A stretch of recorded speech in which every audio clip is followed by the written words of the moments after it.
In this video, we will discuss Application Program Interfaces, or APIs for short. Specifically, we will discuss what an API is, API libraries, and REST APIs, including request and response, and an example with PyCoin Gecko.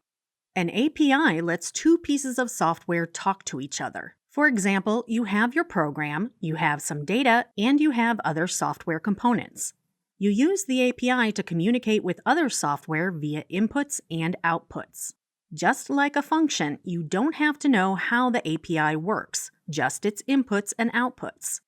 Pandas is actually a set of software components, much of which are not even written in Python. You have some data, you have a set of software components.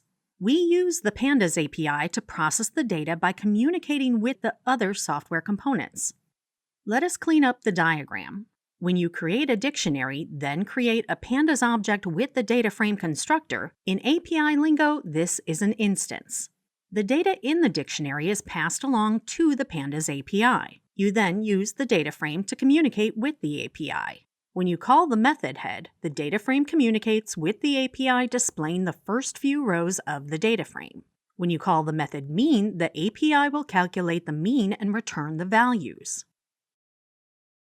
REST APIs are another popular type of API. They allow you to communicate through the internet, letting you take advantage of resources like storage, access more data, artificial intelligence algorithms, and much more. The RE stands for representational, the S for state, and T for transfer. In REST APIs, your program is called the client. The API communicates with a web service you call through the internet. There is a set of rules regarding communication, input or request, and output or response. Here are some common terms. You or your code can be thought of as a client. The web service is referred to as a resource. The client finds the service via an endpoint. We will review this more in the next section. The client sends requests to the resource and the response to the client. HTTP methods are a way of transmitting data over the internet. We tell the REST APIs what to do by sending a request. The request is usually communicated via an HTTP message. The HTTP message usually contains a JSON file.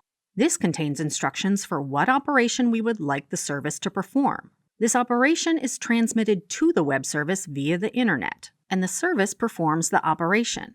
In a similar manner, the web service returns a response via an HTTP message where the information is usually returned via a JSON file, and this information is transmitted back to the client.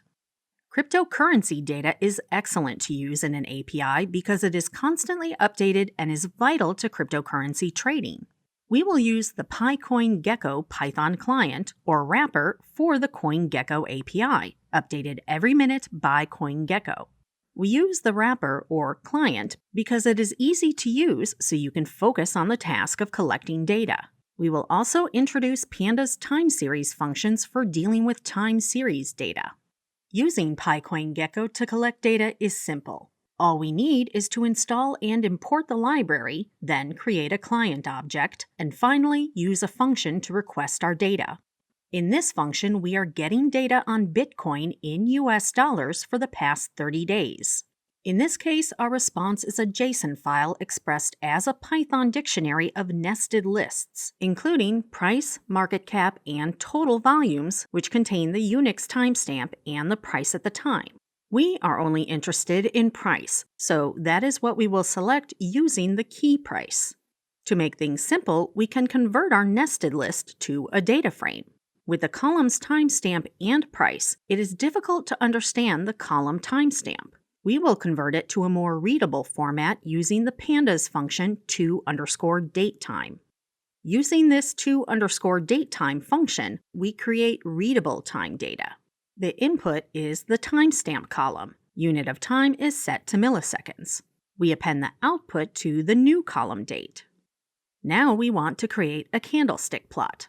To get the data for the daily candlesticks, we will group by the date to find the minimum, maximum, first, and last price of each day. Finally, we will use Plotly to create the candlestick chart and plot it. Now we can view the candlestick chart by opening the HTML file and clicking Trust HTML in the top left of the tab. It should look something like this.